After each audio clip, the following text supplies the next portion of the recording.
Hello, YouTube. It's Born a Racer here. I just found this article from the Daily Beast.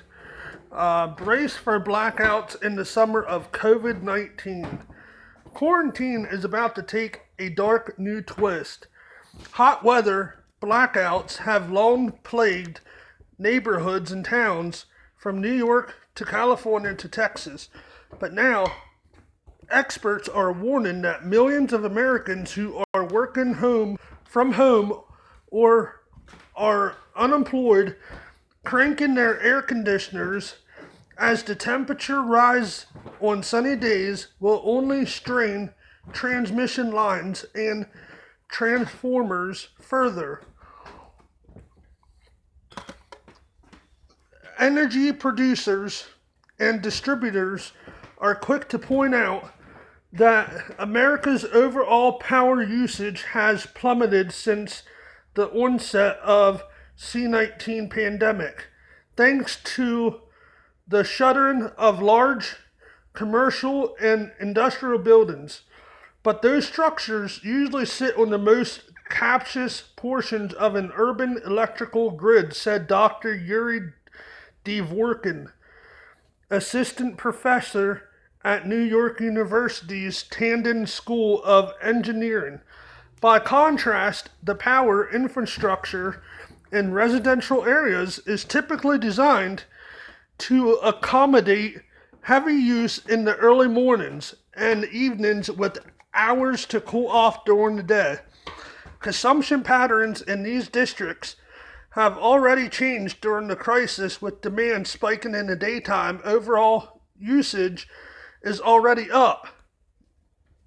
As the summer heat peaks and juice-sucking air conditioners remain on through the afternoon, the risk of failure in aged transformers and other equipment increases.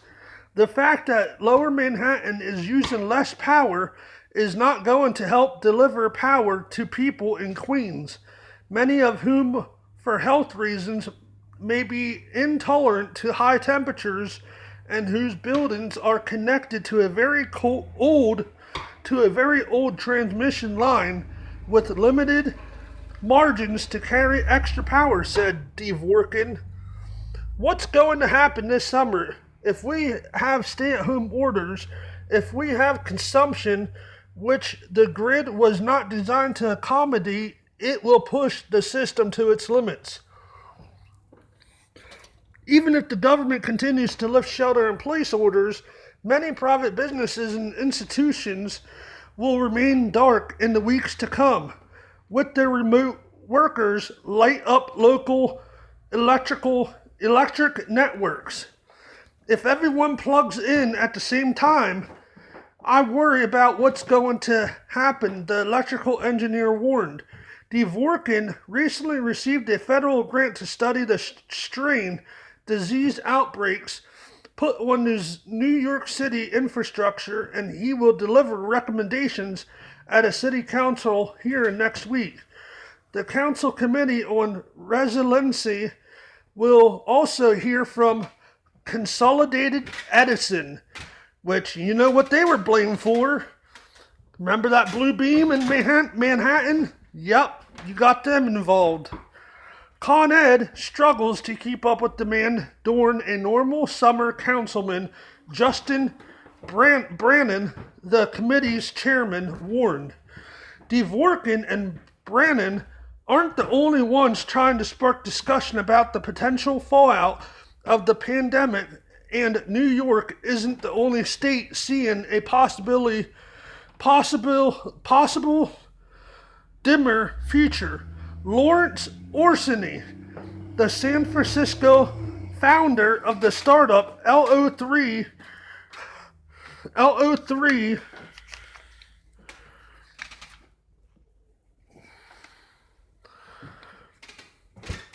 engineer, has been posting warnings of COVID-exacerbated blackouts on his blog since early April. Exacerbated means to increase the severity, bitterness, or violence. So COVID, so it's a warning that the LO3 Energy has been posting warnings of COVID exacerbated blackouts on his blog.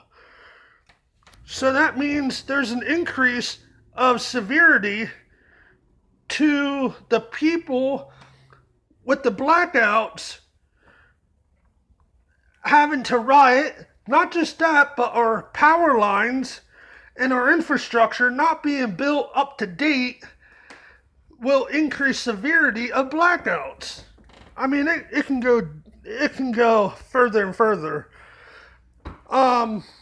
Migration to the edge of the network has occurred on both coasts, he noted, and will afflict many of the areas that saw their power cut during the rash of wildfires in 2019. Climate change-induced heat waves and windstorms sapped the moisture from the air, while increased air conditioner use in residential areas raises the chance of arc flashes and other hazardous short-circuit effects. PG&E will absolutely have problems this year, so they're telling us that they're going to have problems this year. Orsini said, referring to Pacific Gas and Electric, California's biggest and most embattled utility, distribution lines overheat. The transformers, which is usually located at the end of your cul-de-sac, can overheat because they weren't designed to handle that kind of load. LO3 Energy's products enable home power generation, so it's like a smart grid, microgrid. But according to Orsini, it's already too late for a technical intervention to prevent your street's electricity from going on the fritz this summer. So they're telling us ahead of time that we are going to have blackouts. A couple weeks ago, I seen a channel that mentioned that they were supposed to do a binary blackout. Could this be it? And they're going to blame it on our poor infrastructure, on our power grid, and blame it on this whole COVID pandemic because everybody being at home, and they're actually going to follow through with their blackout procedure. I don't know. You guys let me know down in the comment section.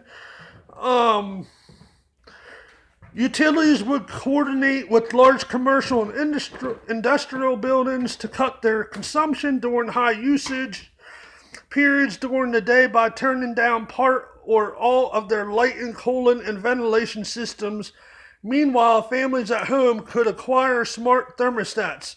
So they want us to have smart, appliances, because once again, that runs off the 5G grid. And they want us all connected to 5G. They want us all connected to smart appliances, so when they do turn that 5G on, we're toasted. Pacific Gas and Electric did not respond to a request for comment. Con Edison acknowledged to the Daily Beast that the pandemic has already reshaped demand and will continue to do so into the summer. But spokesman Alan Dury said that the company closely monitors its system, prepares for heat waves year-round, and is ready to deploy mobile generators to areas of excessive strain. If outages occur, we are prepared to respond efficiently and professionally and get customers back in service. New York City Mayor Bill de Blasio also announced earlier this month that his administration has generators it can pre-stage to at-risk locations during heat waves. Dvorkin is skeptical that these efforts will match increased residential demand. He urged Con Edison to collect demographic data on customers without compromising their privacy and use it to target safety check-ins and rapid repairs to most likely to suffer from C19 infection. So they want to, do a demographic data on customers without compromising our privacy. Yeah, okay. Like we all should believe that, huh? When they're already doing this C19 tracing, yeah, okay, we'll believe that.